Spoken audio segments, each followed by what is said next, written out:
Chapter 14. "But let me put the kettle on so that we can have a cup of tea," Solange offered, getting to her feet. "May I help you?" Malou asked, rising from her seat already. "Yes, my dear, that would be a good idea. It would give your husband time to look over the bookshelves for the book Damianos needs you to find." "How did you know about the book?" Dan asked as Solange's back. She turned around. "Listen to me, Dan Politano. I know as much as I want to know about anyone who comes to my home for a visit. And in your case, as in the case of so many other visitors, Damianos told me that you need to find his book and return it to him." "Are you saying there have been other people looking for that same book?" Dan asked, getting annoyed at the prospect of searching for an ancient volume that no one has found yet. "Call it a game if you like, or a door to your return to Pahokee, or anything you want, but whether other people have searched for it should not be of your concern. Your future depends on you finding this book. Nothing else counts, believe me," Solange said in a tone of voice that reminded Dan of his old schoolteacher. "Okay, Solange," Malou said. "Let's get that tea tray ready. I'm a little hungry, I must admit." And turning to a dumbfounded Dan, she added, "Start looking, hun, and I'll help you in a minute." "Is that what you're going to do? Prepare a tea tray while I try saving our necks?" "Not now, Dan," Malou snapped. "Just start with the top shelf. That's where Damiano saw it last, apparently." She then took the old woman by the arm and escorted her to the kitchen. Out of answers to find out why Malou had suddenly adopted such a carefree demeanour, Dan shrugged and turned his attention to the bookcases. "There must be thousands of volumes on these shelves," he thought. "How am I supposed to find an ancient Greek volume amongst all these? They all look the same to me." Stepping into the kitchen, Malou thought she was revisiting a fairy tale place that she had seen in some of her children's books.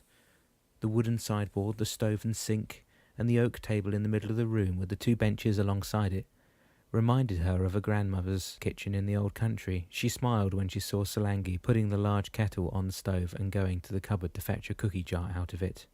"I baked them this morning," Solange said, opening the jar and placing it on the table. "And before you ask, there is a boy bringing me the provisions and groceries I need every week." She looked up at Malou.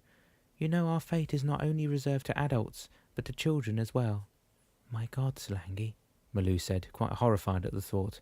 "Are you saying children have been searching for a way to return to Pahokee as well?" Solange nodded. "Why don't you help me get some of these cups and saucers out of the cupboard?" she said, turning toward the counter and cupboard above it. "And yes, there are children in town who have not been able to return home with their parents, you're right. But did they all search for that same book?" "Yes, my dear, but they were all more preoccupied with deciphering between the lies and the truths among the stories Damianos told them, and that was their downfall. The same was true for me, unfortunately." "I gathered you didn't find the book then?" "No, I didn't, because I didn't believe it ever existed. But since then I have come to change my mind, and now I truly believe Damianos' book is in fact among the thousands that line up the bookshelves in this house." Malou took 3 cups and saucers out of the cupboard, placed them on the tray Solange had put on the table, and then asked, "Are there other books someplace else in the house?" "Oh yes, absolutely. You see, my late husband was a novelist in his own right, not well known, mind you, and he loved to read, so collecting books became a hobby for both of us. And there are books in his old den, as well as in our bedroom. After we have tea, would you mind if I went to have a look at them?" "Not at all. Not at all, dear, not at all. I'll show you where they all are," Solange agreed. "That looks like shepherd's tea. I never knew they had it at the grocer," Malou remarked, taking the jar from Solange's hands and scooping some leaves in the teapot that she had fetched out of the cupboard while the old lady was telling her about the other books in the den and bedroom. "Here, let me help you," she said, seeing that Solange had difficulties pouring the water from the heavy kettle in the teapot. When they returned to the living room, they found Dan standing up on one of the chairs, pulling one book after the other from the top shelf. "I haven't found any that look like Greek to me," he sniggered, stepping down. "But I'll continue looking after we've had our tea, if that's what we're supposed to do," he added, looking at Malou pointedly. "Yes, and after tea I think we should go to the den," Malou announced in reply. "You mean there are other bookshelves in the house?" Dan asked Solange as she began pouring tea in the 3 cups. "Oh yes, there are, and you're the first people who have asked me about them." "Why didn't you offer to show these people the other books?" Malou asked. "As I have explained to you, most people didn't believe this book exists, and after looking through this collection," she waved a hand in the direction of the bookshelves, "they simply left and I suppose returned to find Damianos." "I guess it's difficult for anyone to believe anything Damianos says," Malou said, grabbing her cup from the tray. "Oh my goodness, how silly of me," Solangi exclaimed suddenly.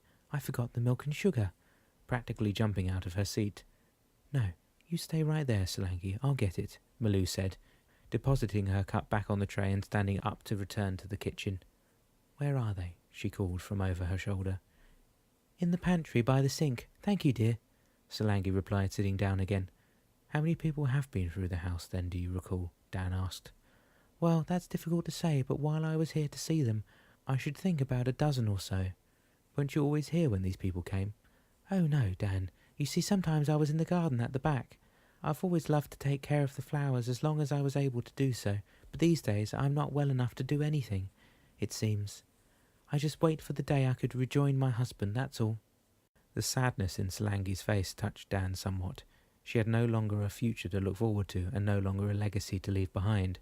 As far as her family was concerned, Solangi had lost her way going down to Pahokee, and probably died in the swamps of the Everglades.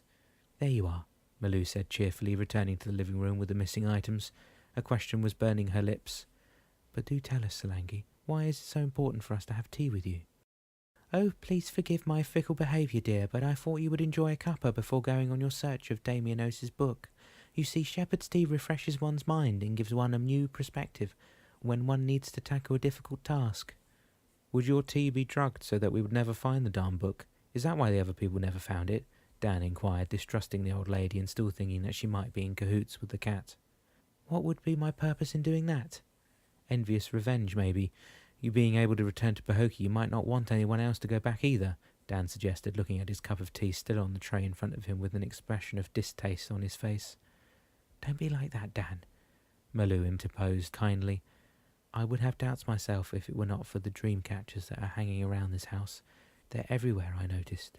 She looked at Solangi. "Even the doilies on the coffee table are dream catchers, aren't they?" "Oh yes, my dear," Solangi said, with a faint smile appearing on her lips. "You see, cats can get into anything if they decide that's where they want to be.